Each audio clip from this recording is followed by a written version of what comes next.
And NAACP President and CEO Derrick released a statement Saturday in response to that shooting, saying in part, quote, "This is absolutely devastating. Our hearts are with the community and all who have been impacted by this terrible tragedy. Hate and racism have no place in America." And Derrick Johnson joins me live now for more on this. Derrick, thanks for being here. You know, this attack comes amid a surging levels of hate crimes across the country.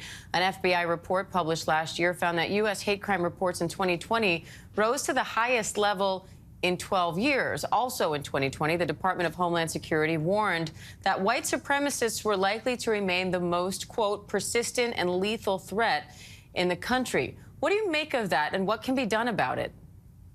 Well, it's clear that white supremacy and democracy cannot coexist.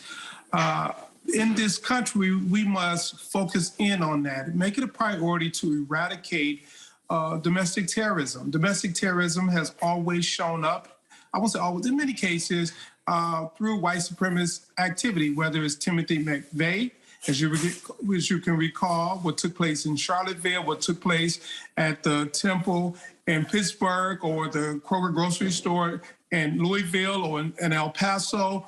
It is this concept that there is somehow a supreme race, which is a fallacy.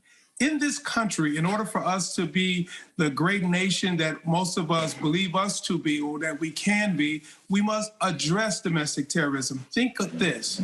Had this individual been from a Middle Eastern country, the reaction would be completely different. It would be a matter of national security. And at NAACP, we have long said that white supremacist behavior, domestic terrorism, is a matter of national security, and we must treat it as such. And now, Derrick, Buffalo investigators say that the suspect posted an apparent manifesto, including dozens of pages, repeatedly citing the Great Replacement theory embraced by white supremacists, as Aaron mentioned. How concerning is the spread of this kind of ideology? Well, two things here. One, much of what was in that manifesto was copied and pasted from the manifesto of the individual who attacked the synagogue in Pittsburgh.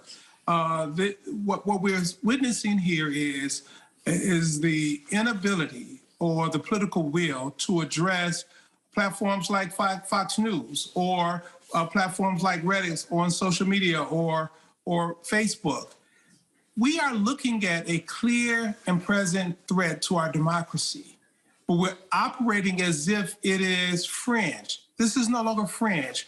From the African-American experience, we know that domestic terrorism that's not held accountable aggressively would only amount to more terror in our communities in this country. That's the experience coming out of the 30s, 40s, 50s, and 60s.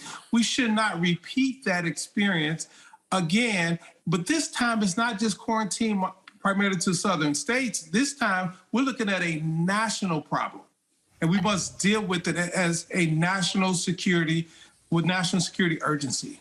Derrick, the suspect in this case was already on law enforcement's radar, and the president has previously pushed for more state red flag laws that would allow law enforcement to temporarily confiscate weapons from people they think pose a threat. Do you support that kind of legislation?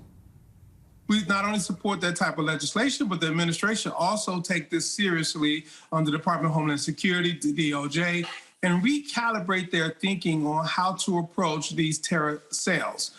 This is an individual that was radicalized, from my understanding, on social media. That means there's a whole community on social media being radicalized. There's content there that need to be addressed. We have recently seen rappers being indicted under the RICO statutes. Isn't there some RICO issues here as well? Are there multiple layers of individuals colluding to create this type of atmosphere to radicalize young people like what we're just seeing, so that it has caused this type of harm? We must address this problem aggressively so that we can get the outcome we all deserve in this society. And Derrick, what action is the NAACP taking at this point to try to help address this issue overall?